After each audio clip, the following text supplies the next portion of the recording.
నమస్కారం city news కి స్వాగతం. ముందుగా ముఖ్యాంశాలు.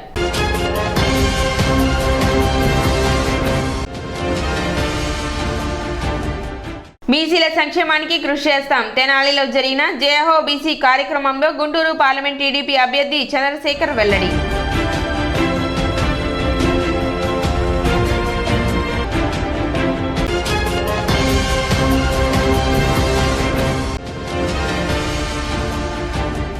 కూటమి అభ్యర్థి నాదెళ్ల మనోహర్ సమక్షంలో వైసీపీ నుండి టీడీపీలో చేరిన పట్టణ 33వ వైసీపీ మహిళా నేతలు.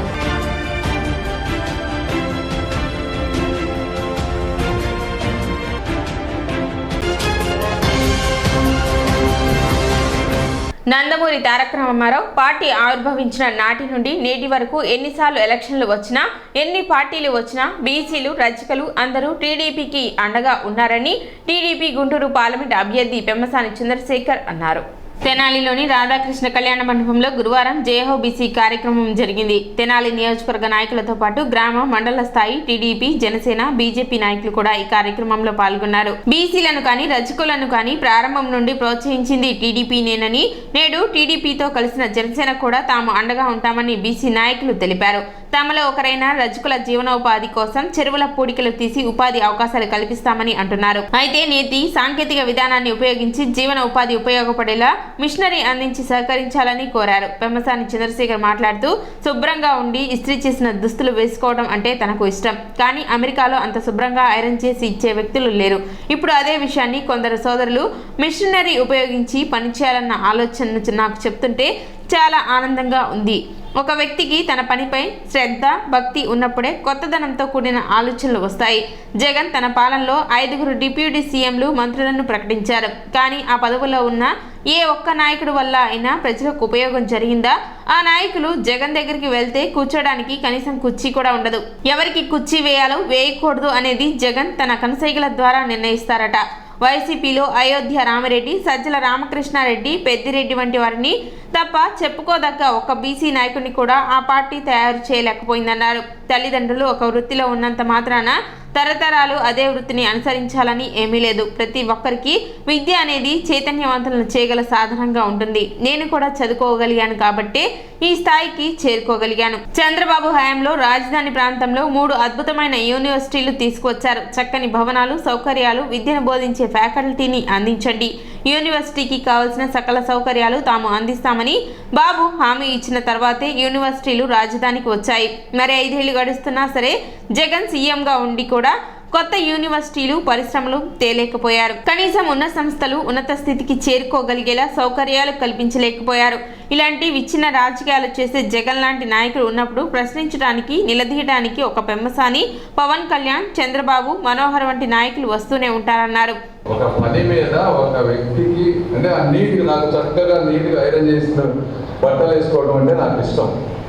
చేసినప్పుడు ఇక్కడ అంత క్వాలిటీ లేనప్పుడు ఇది ఏంట్రా ఎందుకు లేదని అనిపిస్తూ ఉంటుంది. బట్ మీరు చెప్పింది కావాలంటే మీరు ఎవరైనా మీ అసోసియేషన్ తరఫున కానీ మంచి వాళ్ళు, దాని మీద నాలెడ్జ్ ఉన్నవాళ్ళు కనుక ఎవరైనా నాతో వస్తే నేను అమెరికా వెళ్ళేటప్పుడు మిమ్మల్ని తీసుకెళ్ళి మనం ఒకసారి అక్కడ ఉన్న డిఫరెంట్ మిషనరీస్ అన్ని చూద్దాం, చూసి దాన్ని ఏ విధంగా దీన్ని తీసుకురావాలనేది ఒక ఆలోచన చేద్దాం. దీనికి ఫండ్స్ అనేవి కూడా ఒకసారి ఆలోచించి, మరి బాబు గారు పెట్టినటువంటి బడ్జెట్లో అది ఎంత అవుతుంది ఏంటి, ఒక అంటే ఇప్పుడు ఈ రోజు ఉన్నటువంటి పరిస్థితుల్లో రాష్ట్రం అంతా విపరీతమైనటువంటి అప్పులమైపోయింది. అసలు ఈ జగన్మోహన్ రెడ్డి గారు ఎన్ని తాకట్టు పెట్టారో అసలు ఎట్లా ఉందో ఎవరికి తెలియదు. రేపు గవర్నమెంట్ వస్తే కానీ తెలియదు. ఆ సిచ్యువేషన్ బట్టి మొదటి 6 నెలలు 1 ఇయర్ కాకపోయినా సెకండ్ ఇయర్లో అయినా సరే తప్పనిసరిగా వీటన్నిటి గురించి ఆలోచించి ఫాలో అప్ చేద్దాం అంతవరకు డెఫినెట్గా. సో ఇది ఒక ఆస్పెక్ట్. మీకు జనరల్గా మీ వృత్తిపరంగా అది ఎంతమంది చేయగలం ఏంటనేది సెకండరీ అయితే, ముందు ఒక బెంచ్ మార్క్ చేయటం, కొన్ని క్వాలిటీ డ్రై క్లీనింగ్ సెంటర్స్ పెట్టించే విధంగా చేద్దాం. ఒకటి ఇప్పుడు నన్ను నమ్మి ఇక్కడ పెట్టండి, మీకు ఎన్ని ఎకరాలు కావాలంటే అన్ని నేను ఎకరాలు ల్యాండ్ ఇస్తా, మిమ్మల్ని ఎవరు ఒక్క రూపాయి కూడా అవినీతి చేయరు. నేను అడిగేది 3 మంచి బిల్డింగులు కట్టండి, మంచి ల్యాబ్స్ పెట్టండి, మంచి ఫ్యాకల్టీ పెట్టండి. ఈ 3 నాకు చేస్తే నేను మీకు ఏది కావాలన్నా అది చేస్తాను. ఇదే విధానం జగన్మోహన్ రెడ్డి గారి గవర్నమెంట్లో ఎవరన్నా అలా పెట్టే పరిస్థితి ఉందా? ఇవన్నీ మీరు అర్థం చేసుకోవాలి. ఈ రోజున నాయకుల అవినీతి జరిగినప్పుడు రాష్ట్రంలో మొట్టమొదటిగా ఇబ్బంది పడే వ్యక్తులు పేద వ్యక్తులు.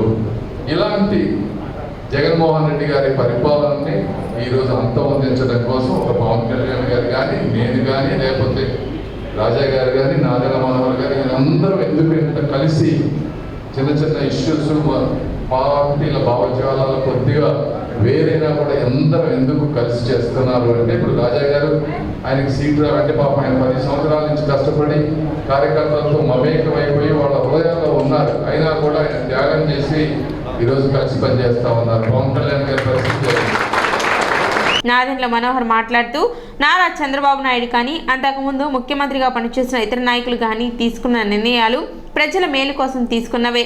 ప్రజల జీవన విధానంలో, ఆర్థిక విధానంలో మార్పు తీసుకురావడానికి చేసిన నిర్ణయాలు.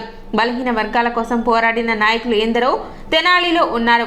ఎన్నికల సమయంలో వాగ్దానాలు ఇచ్చే ఇతర నాయకుల్లా కాకుండా నారా చంద్రబాబు నాయుడు, పవన్ కళ్యాణ్ ఇద్దరూ కలిసి సమిష్టిగా పలు నిర్ణయాలు తీసుకున్నారు. ప్రజలకు ఉపయోగపడేలా ఎన్నో కార్యక్రమాలను తీసుకురాబోతున్నారు. టీడీపీ హయాంలో ఉండగా బీసీ కార్పొరేషన్ ఏర్పాటు చేసి వారికి సంక్షేమానికి పాటుపడింది. కానీ జగన్ ప్రభుత్వం కులాల వారీగా కార్పొరేషన్లు విడగొట్టి కులాల మధ్యన చిచ్చులు పెట్టే ప్రయత్నం చేసిందన్నారు. కార్యక్రమంలో ఆంధ్రప్రదేశ్ శాసన మండలి సభ్యులు దువ్వారపు రామారావు, పలువురు రజక సంఘ నేతలు పాల్గొన్నారు. గతంలో చంద్రబాబు నాయుడు గారు తీసుకున్న కొన్ని నిర్ణయాలు, అంతకుముందు ఉన్న ప్రభుత్వాలు తీసుకున్న నిర్ణయాలు ప్రతి ఒక్కరికి సమానంగా చూడాలనే ఉద్దేశంతో వాళ్ళకి ఉన్నత స్థాయి కల్పించాలనే ఒక ప్రయత్నం చేశాం. పొదుపు సంఘాల్లో కానివ్వండి, మనం చేతి వృత్తి చేస్తున్న వాళ్ళందరికీ లోన్లు ఇవ్వడంలో కానివ్వండి, యువతకు ఉపాధి అవకాశం కల్పించడంలో కానివ్వండి, మన ప్రాంతాన్ని మనం అభివృద్ధి చేసుకోవాలి అనే విషయంలో ఒక కొత్త మార్పు తీసుకురావడానికి అందరం ప్రయత్నం చేశాం. కానీ 5 సంవత్సరాల నుంచి వాళ్ళు చేసింది ఏంటంటే, ఇందాక కామరాజు చెప్పినట్టు 56 కార్పొరేషన్లు పెట్టారు, ఒక నేమ్ ప్లేట్ పెట్టారు. ఆ నేమ్ ప్లేట్ పెట్టినంత మాత్రం పదవి వచ్చేసిందని మనం అనుకుని చాలామంది కొన్ని రోజులు అందులోనే బతికిపోయారు. వాస్తవాలు ఇప్పుడు తెలుసుకున్నారు. వాస్తవాలు ఏంటంటే, బలహీన వర్గాల కోసం ఏ విధంగా గతంలో త్యాగం చేసి పోరాటం చేసే నాయకులను ఒకసారి స్మరించుకోవడం. జనాల్లోనే మనకి ఒక పెద్ద గడ్డ, మనకి బలహీన వర్గాల కోసం నిలబడిన నాయకులు ఎంతో మంది మన తెనాలి ప్రాంతం నుంచి ఎదిగారు. ఈ రోజు కూడా కొలిపల్లి నుంచి వచ్చారు, వేమూరు నుంచి వచ్చారు. మీరందరికీ పరిచయం ఇక్కడ ఉన్న పెద్ద వయసులో మనందరూ మీ అందరూ తెలుసు. 30-40 సంవత్సరాల క్రితం బలహీన వర్గాల కోసం మనం ఎన్ని సమావేశాలు ఏర్పాటు చేసేవాళ్ళం తెనాలిలో, ఏ విధంగా పోరాటం చేసేవాళ్ళం. ఆ స్ఫూర్తి రావాలి. ఆ స్ఫూర్తితో పాటు వర్తమాన ఆలోచన రావాలి మీరు. ఇప్పుడు ఈ రోజున ప్రతి ఒక్కరు కూడా అదే పని చేయడానికి సిద్ధంగా లేరు మీ కుటుంబాల్లో కూడా. వర్తమాన ఆలోచనతోటి మన బిడ్డలు బాగా చదువుకుంటున్నారు. మొన్న వెంకటేశ్వర ఒకరిని తీసుకొచ్చిన్నారు, హైదరాబాద్లో సాఫ్ట్వేర్ కంపెనీ ఉద్యోగం చేసుకుంటున్నాడు యువకుడు. పార్టీ కోసం పనిచేయడానికి తెనాల్లో వచ్చి పనిచేస్తున్నాడు. నిజంగా నేను గర్వపడ్డాను. ఎందుకంటే అంత ఉన్నత చదువుకొని ఉద్యోగం చేసుకున్నాం హైదరాబాద్ సాఫ్ట్వేర్ కంపెనీలో. తిరిగి మన ప్రాంతంలో ఎన్నికల సందర్భంలో తిరిగి వచ్చి పనిచేయడం అనేది గొప్ప విషయం. అదేవిధంగా ఉద్యోగాల కోసం మనం ఎదురు చూస్తున్నప్పుడు మీలో ఉన్న నైపుణ్యం ఏంటి, ఆ నైపుణ్యాన్ని ఎట్లా పెంచాలి అనే ఆలోచన మీ పెద్దలందరూ కూడా రావాలి. కేవలం ఎన్నికలప్పుడు ఉపన్యాసాలు ఇచ్చి ఏదో కొన్ని వాగ్దానాలు చేసుకుంటూ వెళ్ళిపోతున్నాం అనే భావన కలగకుండా చాలా లోతుగా దాదాపు సంవత్సరం నుంచి చంద్రబాబు నాయుడు గారు అనేక సందర్భాల్లో నిపుణులతో కూర్చుని ఇతర రాష్ట్రంలో ఉన్న యూనివర్సిటీలో ఉన్న ప్రొఫెసర్స్ కూడా పిలిపించుకుని ఏది సాధ్యం ఏది అసాధ్యం అని ఆలోచించి ఈ సూపర్ 6 కార్యక్రమం తీసుకొచ్చాం. అందులో భాగంగా బీసీ వెల్ఫేర్ డెవలప్మెంట్ కోసం చాలా ప్రత్యేకంగా మేము చాలా లోతుగా దాని గురించి అవగాహన తెచ్చుకున్నాం. నేను ఈ సందర్భంగా మీకు గుర్తు చేస్తున్నాను. గతంలో మనకి ఫైనాన్స్ కార్పొరేషన్లు, బీసీ ఫైనాన్స్ కార్పొరేషన్లు, బీసీ వెల్ఫేర్ కార్పొరేషన్లు ఎందుకు ఏర్పాటు చేసాం ఒకసారి అర్థం చేసుకోండి. ఎందుకంటే మీకున్న ఆలోచనలు మీరు న్యాయం చేయగలరనే ఉద్దేశంతో ఆ బీసీ వెల్ఫేర్ కార్పొరేషన్, అదేవిధంగా బీసీ ఫైనాన్స్ కార్పొరేషన్ తీసుకొచ్చాం. తెనాలి పట్టణ 5వ వార్డులో ఏర్పాటు చేసిన జనసేన పార్టీ ఎన్నికల కార్యాలయం ప్రారంభోత్సవం గురువారం జరిగింది. కూటమి అభ్యర్థి నాదెండ్ల మనోహర్ ముఖ్య అతిథిగా పాల్గొని ఎన్నికల కార్యాలయాన్ని ప్రారంభించారు. రానున్న 10 రోజుల్లో ప్రతి ఒక్కరూ కష్టించి పనిచేసి కూటమి విజయానికి కృషి చేయాలని నాదెండ్ల మనోహర్ పేర్కొన్నారు. కార్యక్రమంలో జనసేన, టీడీపీ నాయకులు, కార్యకర్తలు పాల్గొన్నారు.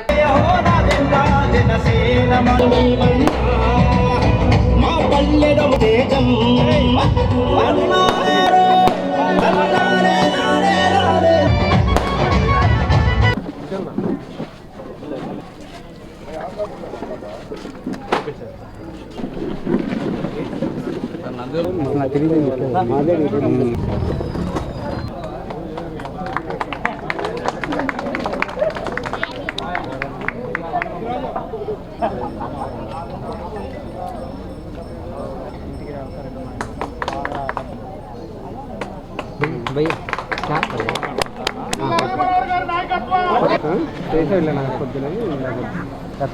రాష్ట్రంలో ఎన్నికల సందర్భంగా జనసేన తెలుగుదేశం బీజేపీ కలయికతో ఏర్పడినటువంటి పొత్తుల అభ్యర్థి నిలబెట్టినటువంటి అభ్యర్థి నాదెండ్ల మనోహర్ గారు తెనాలి నియోజకవర్గ అసెంబ్లీ స్థానానికి పోటీ చేస్తున్నారు.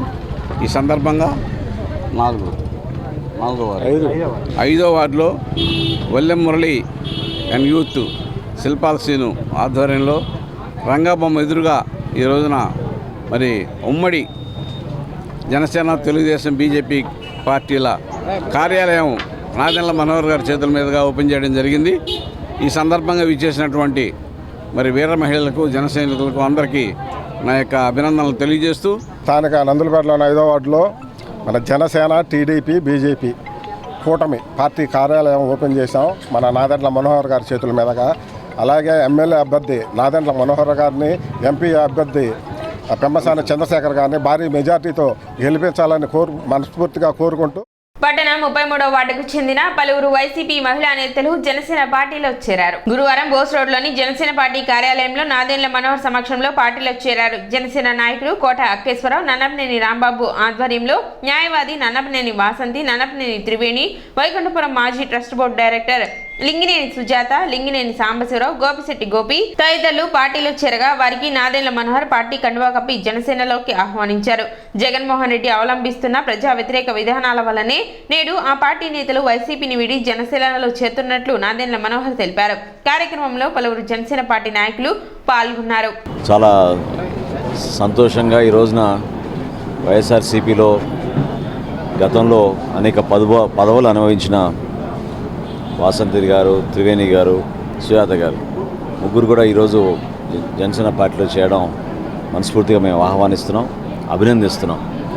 భవిష్యత్తులో ఒక మంచి ప్రణాళికతోటి రాష్ట్రంలో కొత్త ప్రభుత్వం ఎన్డీఏ కూటమి ఏర్పాటు చేయబోతోంది. Telugu Desam party, Janasena party, Bharatiya Janata party కలిసికట్టుగా ప్రజలకు ఉపయోగపడే విధంగా ఒక మంచి ప్రణాళికతోటి మా నాయకులు పవన్ కళ్యాణ్ గారు చూపిస్తున్న మార్గాన్ని ఎంతోమంది ఈరోజు ఎంపిక చేసుకుంటున్నారు.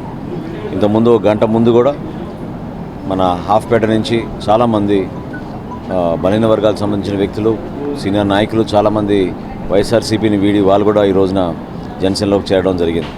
33వ వార్డు నుంచి అలాగే 24వ వార్డు నుంచి అనేక మంది మహిళా కార్యకర్తలు వైసీపీని వీడి గౌరవనీయులు నేటి అసెంబ్లీ ఎన్నికల్లో ఉమ్మడి తెలుగుదేశం జనసేన బీజేపీ అభ్యర్థి శ్రీ నాదెండ్ల మనోహర్ గారి సమక్షంలో మహిళా కార్యకర్తలు వైసీపీని వీడి జనసేనలో చేరడం జరిగింది. అలాగే ప్రముఖ న్యాయవాది నన్నపనేని వాసంతి, అలాగే వైకుంఠపురం ట్రస్ట్ బోర్డు మాజీ డైరెక్టర్ శ్రీమతి లింగినేని సుజాత గారు, వారి భర్త లింగినేని సాంబశివరావు గారు ఈరోజు శ్రీ మనోహర్ గారి సమక్షంలో పార్టీలో చేరడం జరిగింది. ఇప్పుడు చిన్న విరామం.